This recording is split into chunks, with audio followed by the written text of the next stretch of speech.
Shalom, shalom, shalom. I just wanted to hop on here and say I wanted to address a couple topics real quick. Two hot topics is number one is polygamy, and number two is divorce and remarriage, because people don't take the wholeness of this book and use line upon line, precept upon precept. People are very uh, apt to cherry pick verses and say, see what that says, without looking at other verses, which leads you into error. Um, Forgive the homelessness. Look, I'm trying to grow my hair out here long, and I'm trying to grow my beard all the way out. So I'm going to be in the homeless looking stage for a little bit. But let's get right into it. Let's dive into it. Father, I just pray that the power of your Ruach would be here, that I would speak only that which you would have me to speak. Anything that be of me, and may it fall flat and not reach the ears of the hearer. May we all receive understanding according to thy word, and may you be glorified. In the mighty name, Yahshua HaMashiach. Amen. So let's dive in real quick. The first one we're going to talk about is divorce and remarriage. So let me establish something real quick. So 2 Timothy chapter 3 says this. It says, all scripture is given by inspiration of Yah, and is profitable for doctrine, reproof, correction, and instruction in righteousness, that the man of Yah may be perfectly, thoroughly furnished unto all good works. So when Paul wrote, all scripture is given by inspiration of Yah and is profitable for doctrine, reproof, correction, and instruction in righteousness, what was he talking about? The New Testament did not exist when he wrote 2 Timothy. So what he says, what Paul says was profitable for doctrine, reproof, and correction and instruction was the Torah, the writings, and the prophets. And he even tells Timothy in the previous verse, continue thou in the things which you have learned and have been assured of, knowing of whom you have learned them, and that from a child thou hast known the holy scriptures, which are able to make thee wise unto salvation through faith, which is in Yahshua HaMashiach. So he just told Timothy, from the time you were a child, you knew the Holy Scriptures. What were the Holy Scriptures when he was a child? The Torah, the writing, the prophets. And in the very next verse, he says the Scripture, which he just referred to as the Holy Scriptures to Timothy, is given by inspiration of Yah and is profitable for doctrine, reproof, correction, and instruction. So no matter how many people want to reject this, it is right here in the Word. It says what it says. You can't twist it to make it mean something else. I'm not saying that the New Testament letters are not now Scripture, but when Paul wrote that letter, under the inspiration of the Ruach HaKodesh, he called the Torah, the writings, and the prophets the Holy Scriptures, which Timothy knew from the time he was a child, and that those scriptures are profitable for doctrine, reproof, correction, and instruction. So, with that being said, we are going to go to the Holy Scriptures, which are profitable for doctrine, marriage, remarriage, reproof and correction, marriage, remarriage, and instruction. So let's jump over here to, I'm going to hit Deuteronomy. I'm going to make this quick. I could give witness after witness after witness after witness after witness, but I'm trying to make this short so I can get it on TikTok, a couple other places. If you have any more questions for me, that's fine. Just message me, comment, ask. I will be glad to help. So let's look and see, according to right doctrine and the Holy Scriptures, what the Word says about divorce and remarriage. When a man has taken a wife and married her, and it come to pass that she find no favor in his eyes, because he has found some uncleanness in her, then let him write her a bill of divorcement. Number one, he has to write her a bill of divorcement. Number two, he has to put it in her hand. And number three, he has to send her out of his house or put her away, make her depart. So write a bill of divorcement, give it in her hand, put her away, send her out of the house. This is Deuteronomy 24:1. Deuteronomy 24:2 says, and when she is departed out of his house, she may go and be another man's wife. That's what the Word says. So anyone that tries to prove this wrong according to anything else is error. because this is profitable for doctrine, reproof, and correction. This is why it's important that you build everything line upon line. So according to Deuteronomy 24, 1 and 2, and that word cleanness is, I think it's, I don't know how to pronounce it, Ewok, Ekwok, Debar, or something like that. I mean, which means, it means more sexual uncleanness, genital areas. It also means word situations, which means it could be the way that she was talking to him and berating him. And let me look real quick. I had it memorized when I started this, but then I forgot. So excuse me for that. I'll get right to it. That way you have a better idea of what this man was divorcing his wife behind. All right, let's see. All right. Deuteronomy 24, 1. All right, uncleanness. So that word uncleanness is, it's a two-part word. It is Urwat Debar, H6172, H1697. And it has two meanings. One, uncovered nakedness, genital area. And then Debar means word, matter, affair, or something.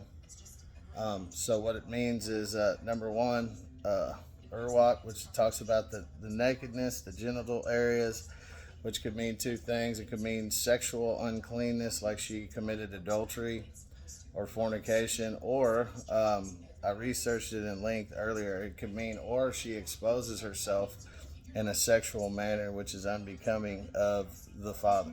So in other words, if she's walking around with her boobs hanging out or a bunch of skin showing, which back then that was forbidden, that was grounds for divorce.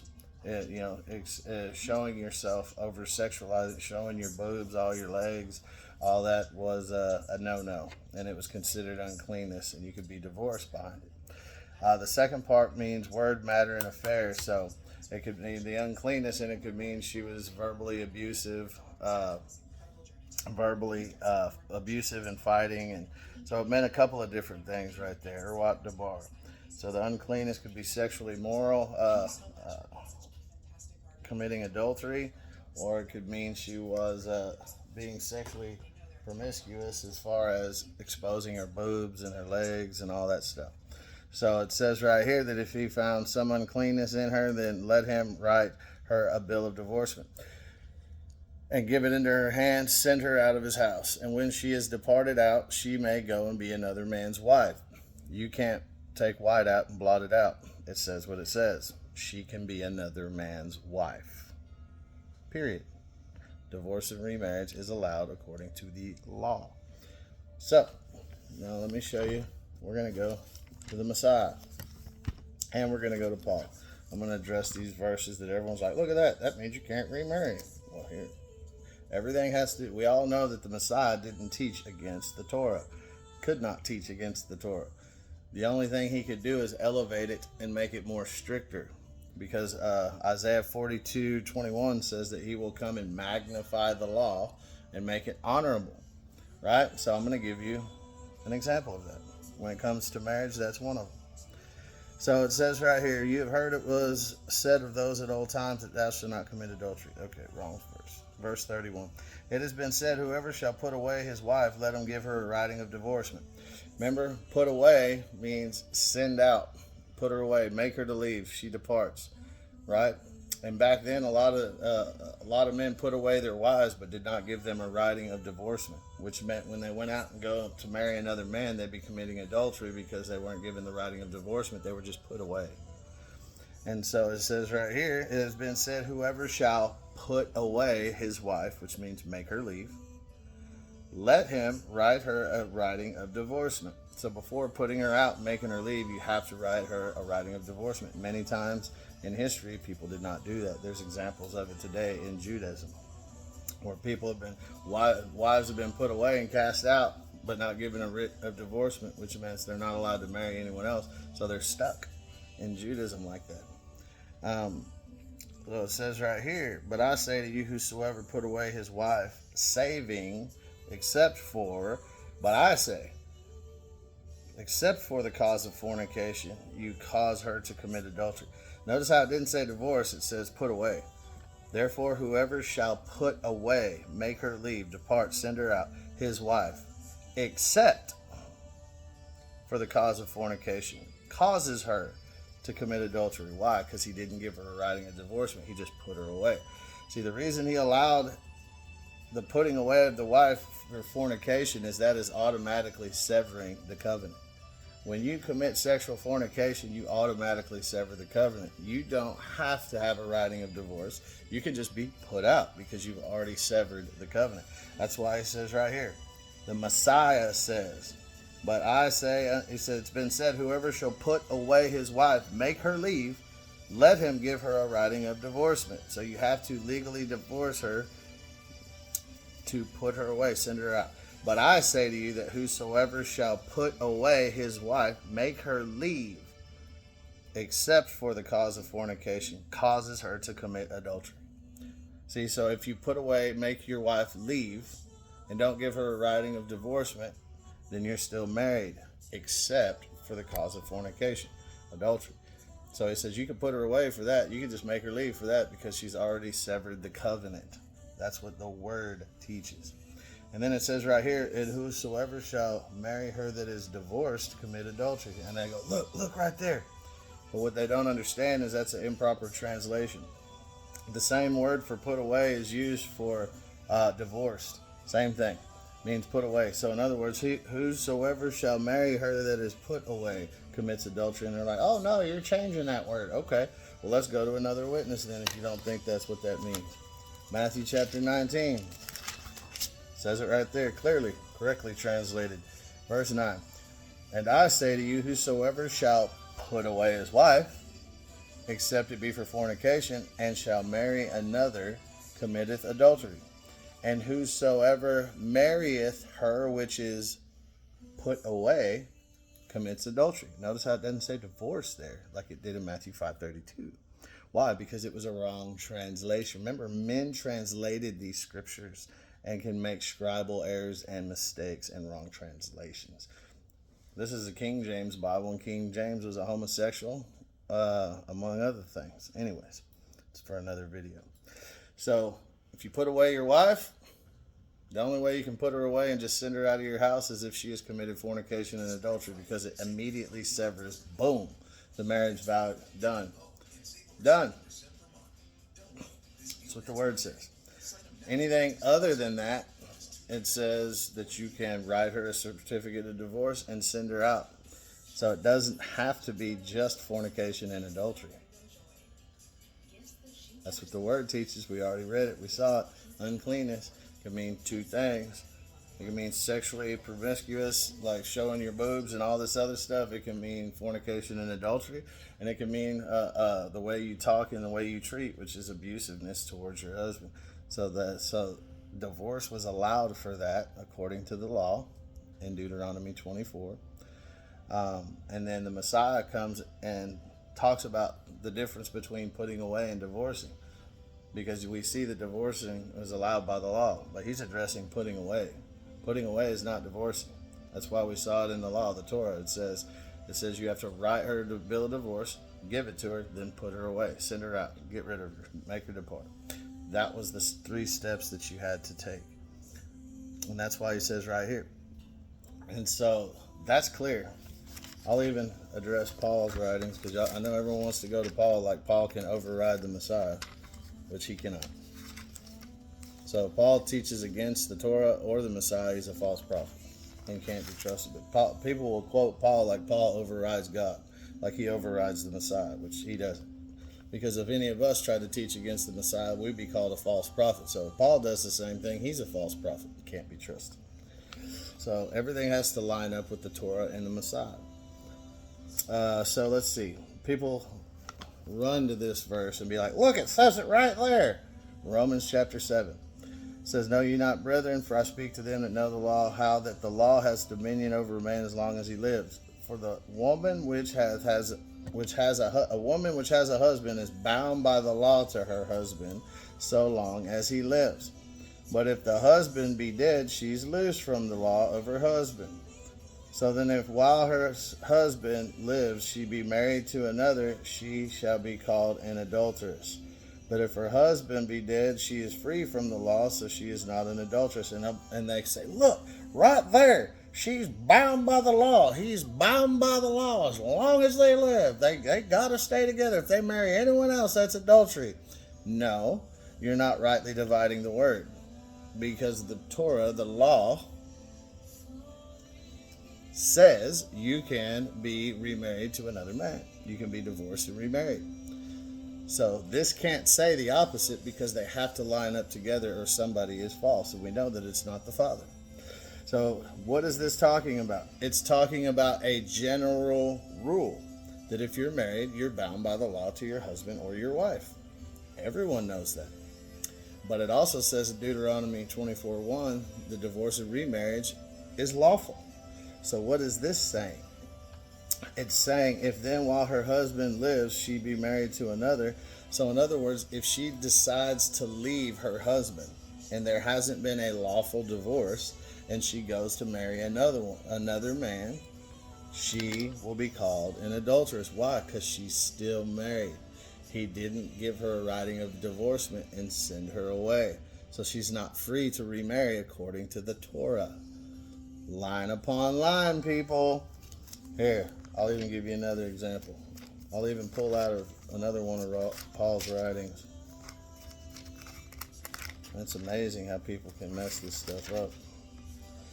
Just like Paul right here. Unto the married, I command yet not I, but Yahushua. Let not the wife depart from her husband.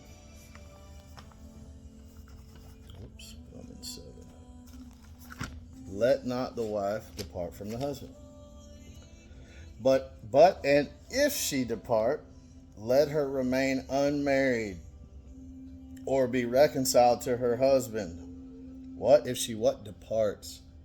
Leaves. Depart just means leaves. It doesn't mean she's divorced. It means she just departed and left him. So if she departs, if she just leaves, let her remain unmarried, or be reconciled to her husband, and let not the husband put away, cast out his wife, make her leave. So what is Romans 7 referring to when he says if while the husband lives, she be married to another? Paul just talked about it in Romans 1 Corinthians 7. It says, let her not depart. Don't be depart. It says, let not the wife depart from her husband. Because if she departs, let her remain unmarried. Why? Because she's still married and hasn't been given a certificate of divorcement. And that's why it says in Romans 7, so then if while her husband lives, she be married to another man, she be called an adulteress. Why? Because she just departed and left. It wasn't that she was divorced and could remarry. It was she was bound by the law to her husband because she hasn't been given a certificate of divorcement and made to leave, right? And so therefore she wasn't free to remarry another according to the Torah. That's why it says in here, but if she depart, let her remain unmarried. So if she does decide to leave while her husband still lives and she hasn't been given a writ of divorcement, she must be made to remain unmarried or be reconciled to the husband. Why? Because she wasn't lawfully divorced, so she's not free to remarry another. That's what it says. That's why it says, and let not the husband put away his wife. Put away means just make her leave.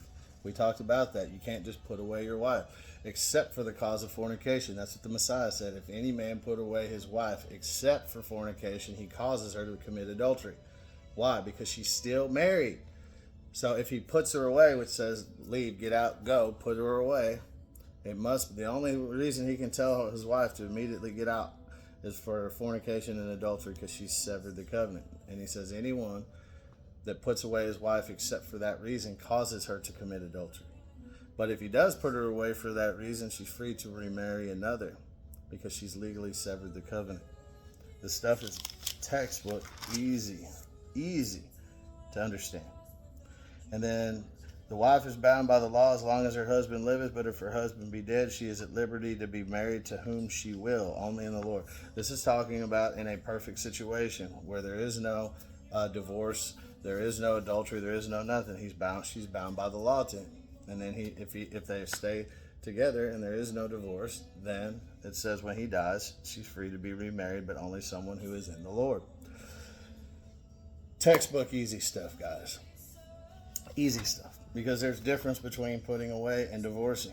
That's why it says right here, it has been said, whoever shall put away his wife, put away, let him give her a writing of divorcement. So we see that putting away and divorcing are two different things. And then it even says so in Matthew chapter 19. Matthew chapter 19. Why did Moses then command them to give her a writing of divorcement and to put her away? Two different things. Writing a divorcement, putting away. And he said, Moses, because of the hardness of your heart, suffered you to put away your wives. But from the beginning it was not so. And I say to you, whosoever shall put away, this is without a writing of divorcement, because he says right here, Moses commanded them to give her a writing of divorcement and put her away. Two things. Just give her a writing of divorcement, make her leave. He says, and I say to you, whosoever shall put away, just make his wife leave, put away his wife, except for fornication and adultery, shall marry another, commits adultery.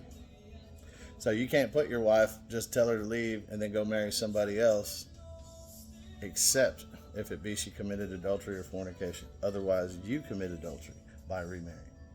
And whosoever who marrieth her which is put away commits adultery. Not divorced, put away.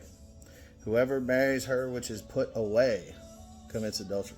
So you can't just put away your wife, make her leave, and someone else marries her, they commit adultery. So does she. If she's still married, you have to give her a writing of divorcement and then put her away, according to the Torah.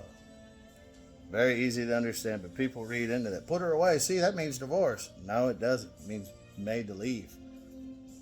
That's what the Torah says. Remember, the Torah is profitable for writing doctrine, reproof, and instruction.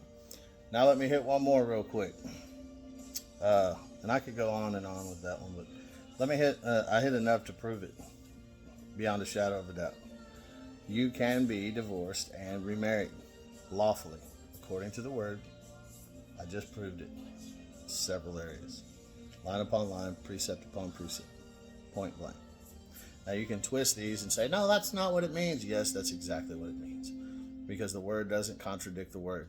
Every bit of it lines up. And as for polygamy, polygamy was allowed, but it is not God's perfect will, and therefore you don't see any of it happening in the New Testament at all.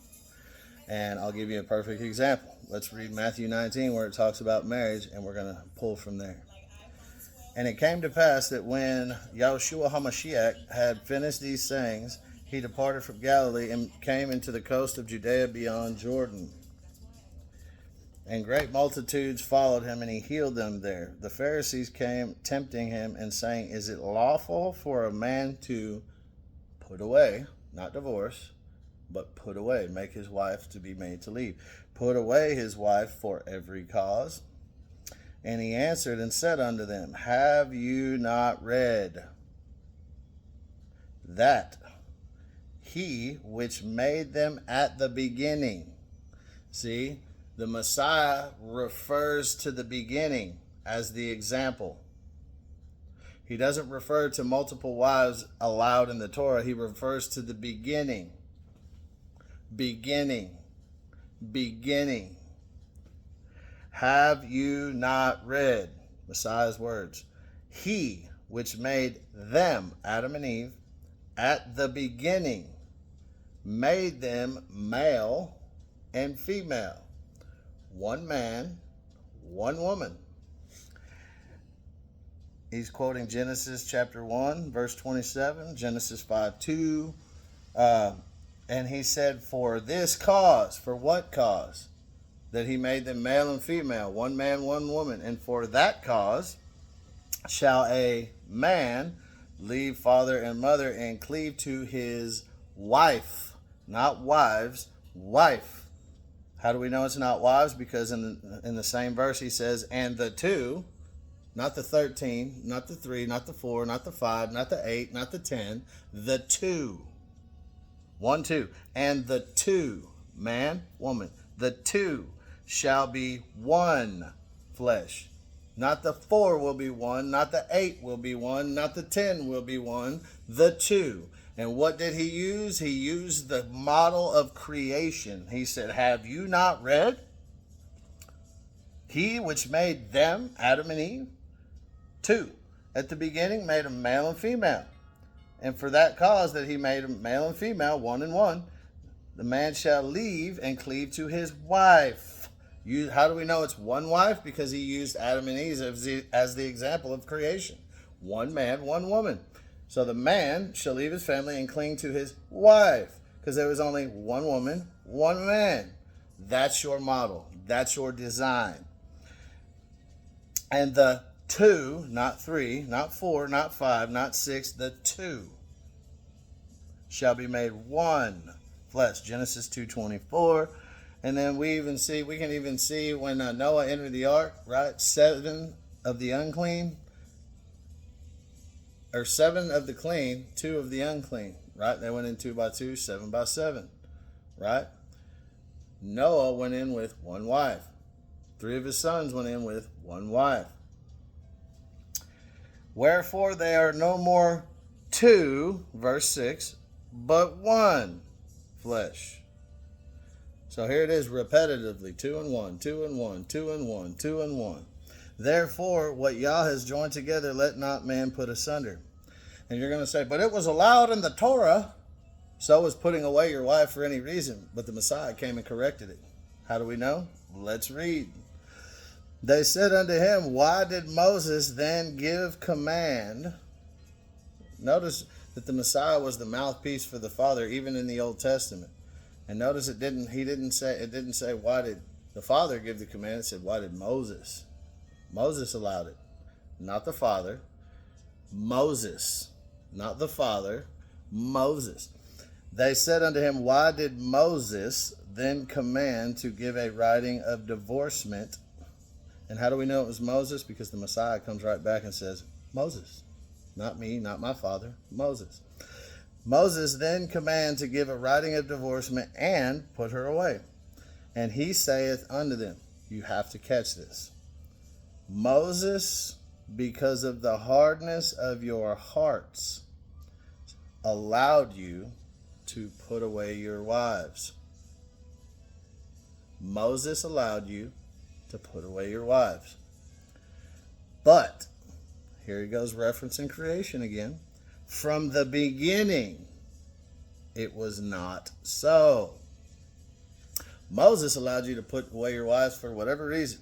But from the beginning, the model of creation, his original and perfect will and intent, it was not so. So Moses allowed him to do one thing that the Messiah said at the beginning when the Father created it was not so. So we see that the Father had one design. Moses allowed something else to happen. It says it right there. Messiah says it. And then he goes on to say, and I say to you, whosoever shall put away his wife except for fornication and marry another commits adultery. So he said, Moses allowed you to put away your wives for whatever reason.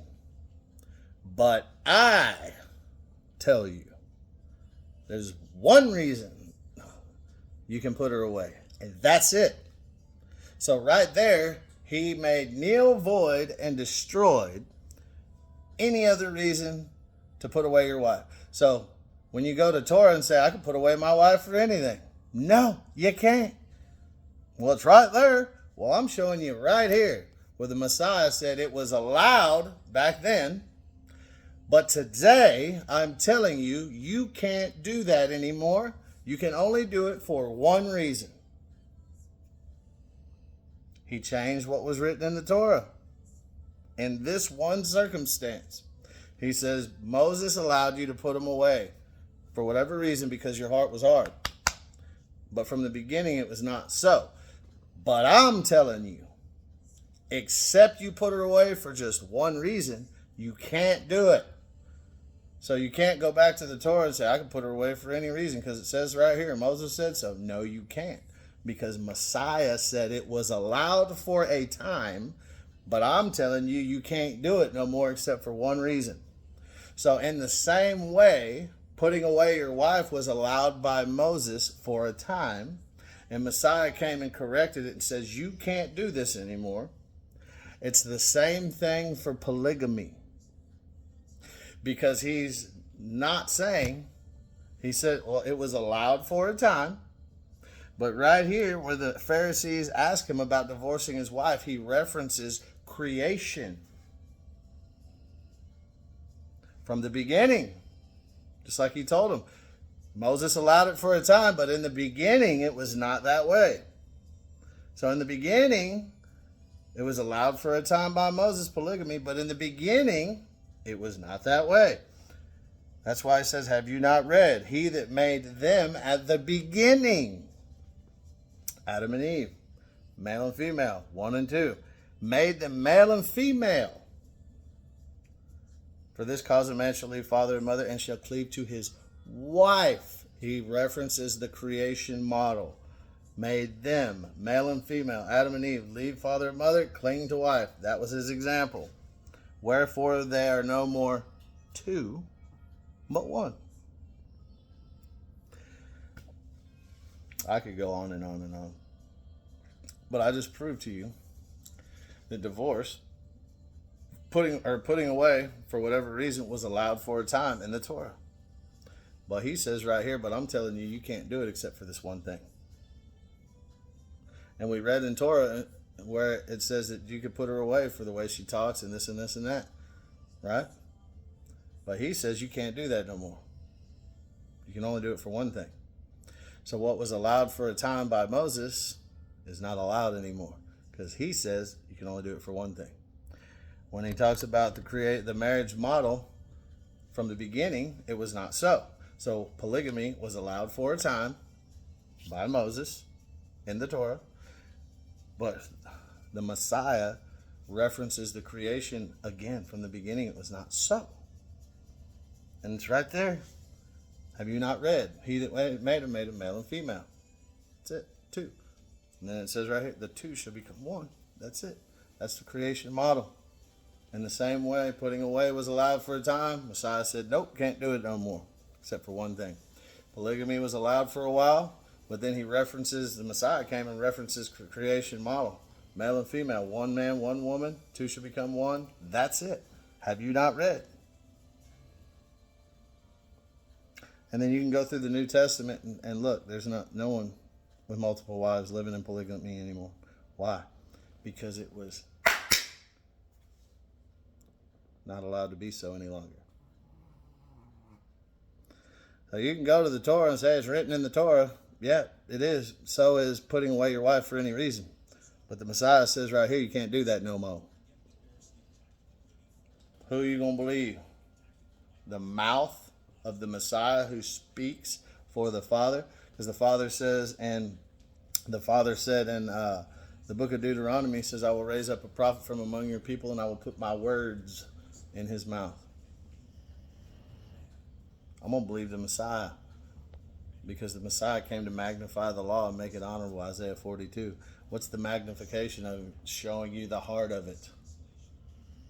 So the heart of it was not to just put your wife away for anything. It's to love her and be forgiving and merciful and kind to her. Right? That's the heart of it. That's why I said it was allowed for a time, but no more. You can only do it for one reason.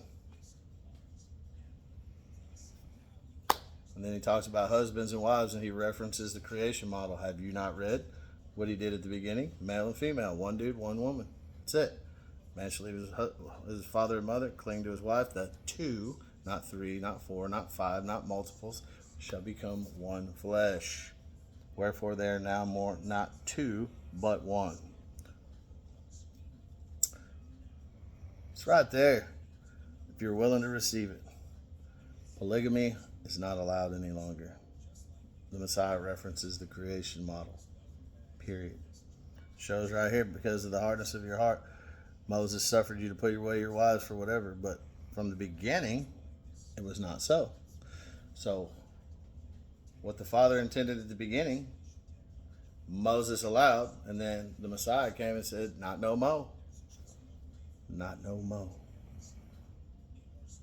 He came to set everything straight, show you the correct interpretation of it. I'm going to go with the correct interpretation and the Messiah referencing the creation model. Because if the Messiah was okay with multiple wives, multiple divorces, he would have said so. But he didn't. And it's not in there. And there's no record of it. But there is a record of him saying, Moses suffered you to do this, but from the beginning it was not so. So things turned into things that they weren't supposed to be, that might have been lawful for a time, but the Messiah came and said, not no more. So in other words, what it says in the Torah, as far as Deuteronomy 24:1, you can put away your wife or whatever, putting away your wife for whatever reason, he said you can't do that anymore. That's the magnification of it. Anyways, I'm sure there'll be a bunch of people that disagree with it and still want to cling on to it because they want to do it. That's them. I'm going to go with what Scripture says. Divorce and remarriage is completely lawful. You have to know the difference between divorcing and putting away. I gave you the correct interpretation of all those scriptures, and I showed how when they were talking about husband and wife and divorce and remarriage, he references the creation model, and he also references Moses allowed this for a time, but from the beginning, it was not so. So, polygamy was allowed for a while, but at the beginning, it was not so. And he references creation model, Adam and Eve, husband and wife, two becoming one. That's it. And then he goes into talking about divorcing a wife and marrying another.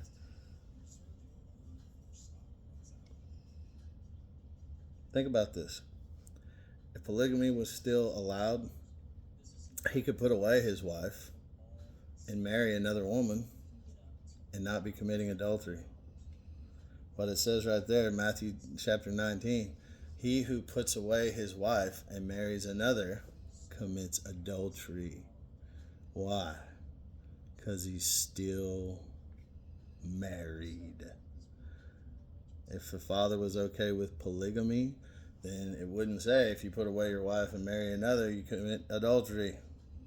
You wouldn't be, because you could marry multiple wives.